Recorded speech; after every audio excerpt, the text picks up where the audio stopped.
Isang viral video ang nagtrending kung saan nakarating kay Mayor Isko Moreno ang isang insidente dito sa Tondo, Manila sa Road 10 ng insidente ng pang-hold up ng dalawang lalaki na nagdulot ng sobrang trauma dito po sa biktima.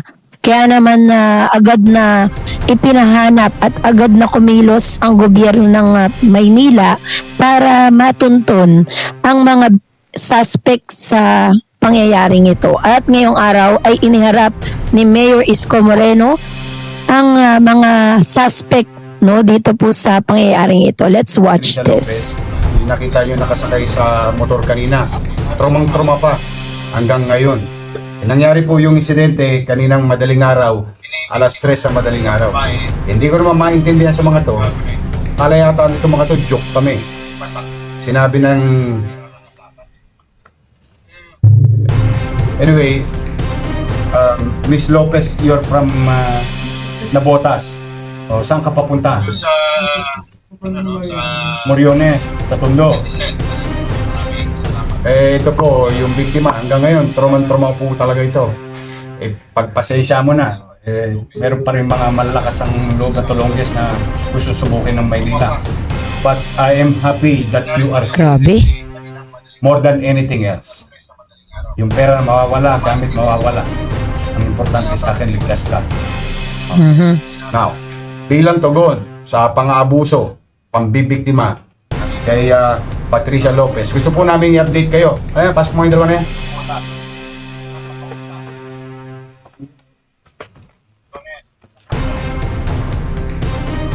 Sino yung sasaksak sa'yo? Ito ba? Sino? Ito? Yung uundayan ka pa ng saksak? Kilala mo itong dalawang to? Yan yung nakita mo. Sila yun? Tama. Ano ang mga nakuha sa'yo? Tapos yung pera, hindi ko pa kumain ng bills. Saan may pera? Asan? Dodong. Ikaw, yung pangalan mo? Yan na. Pasok na yung dalawang Moises. tulongges. Ikaw, Marlon. Nakanining pera? Buti si Mayor hindi niya tinatakpan yung mukha, iba tinatakpan eh. Oh my God. Oh my. Siguro kung ako yun nandyan, baka nasampal ko yan. Huwag ka lang ina niya. Trauma si ate, kawawa naman.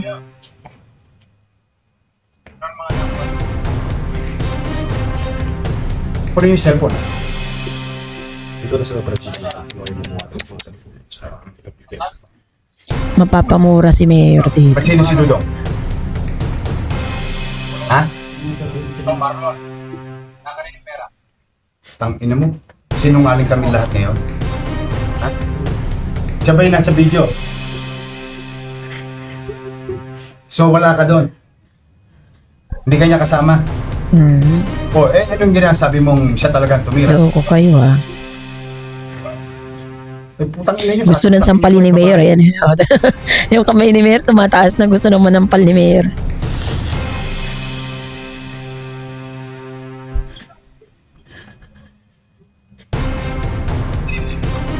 Panginig kayo ng laman eh. Ayan na. Napamura eh. Ano si Dudong? Sa galit. Yan ang magaling na Mayor. Yung Action pinipirita agad. ng nananakaw niyo. So wala ka doon. Hindi ka niya kasama.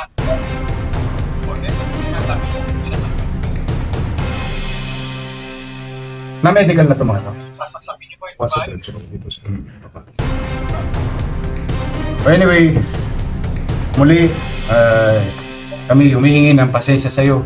Anong nangyari sa iyo yan dito Grabe. sa Maynila. Grabe, trauma binigay nyo sa tao. Mabulok kayo sa kulungan. Mga hype kayo. Sabing Sabi ganun. itong mga to ha. Papailan ng complaint to. Wag mong, hindi na to makaka, ano, ha? Marami pang bibigyan katulad nito. Ha? Yung trauma sa akin. I know, I can feel it. Ha? Pero, para matagumpay kami, mapapayapa ang Maynila. Mga complainant dapat hindi umaasas. Ha? Huwag mo patatawarin ito mga to. Marami pang bibigyan ito. I hope we brought you justice today. Thank you so much. Maraming salamat Station 1 at Don Bosco PCP. Ito yung mga pulis natin, operatiba natin. In less than a few hours, na-resolve itong kasong ito. Again, ako ay taus-pusong nagpapasalamat sa ating mga netizen for being vigilant in participating also in our fight against criminality in the city of Manila. Kayo'y malalakas ang loob na videoan itong mga tolongges na to, mga kriminal na to, at napapadali para sa amin ang gampanan ng aming tungkulin dahil sa inyo. Huwag po kayong mag-aalala lagi, itatago namin lagi ang pangalan ninyo, kayo po proteksyonan namin sa mga bagay na ibinibigay nyo sa aming impormasyon. For the meantime, to the people of Manila, rest assured, pagamat tayo nasa gitna ng krisis, katulad na nasabi ko na kaninang umaga, habang kinakarap natin ang krisis sa lungsod, sa bansa at sa mundo, hindi po pwedeng mawala yung mga dapat gawin at responsibilidad ng pamahalang lokal sa kanyang mamamayan upang makapagbigay ng kapanatagan sa pamumuhay, paninirahan, pagdako, panaog sa lungsod ng Maynila ng anumang tao at sino mang tao. Ito po ang inyong lingkod. Sana po'y nakapagbigay kami ng some level of assurance that justice will be served always. At kami po'y hindi perpektong gobyerno. Itong mga lokong ito, maaaring makalalagpas sila panandalian. Maaaring hindi namin sila maagapan. Pero we'll make sure, matter of time, madala sila at mahuli. Pipilitin namin mapagtagumpayan na makapagbigay ng hustisya sa bawat Yan. biktima. So marami pong natuwa no dito po sa video na ito ni Mayor kasi ilang oras pa lang po ang nakakaraan ng ipinost ang isang pangyayari po diyan sa Road 10 no kasi sabi ng babae is nakuha ng camera at pinost po yun sa social media. Buti na lang meron pong mga nakakuha ng video na yon na spread out siya at may mga informante si Mayor na sila mismo ang nag-report kung sino at nakilala nila kung sino yung mga tolongges na gumawa na yun. Ang nakaka-alarma lang is talagang papatay sila para lang po talaga sila ay makakuha at makakulimbat ng pera pero hindi talaga yan kakasakay.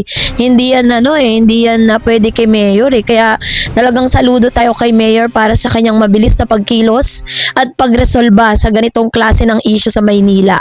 Kaya naman approve tayo kay Mayor Isko Moreno. Sana nga nabigyan pa siya ng mas marami pang panahon ng Diyos para makapaglingkod sa ating mga taga Maynila. Approve, Mayor.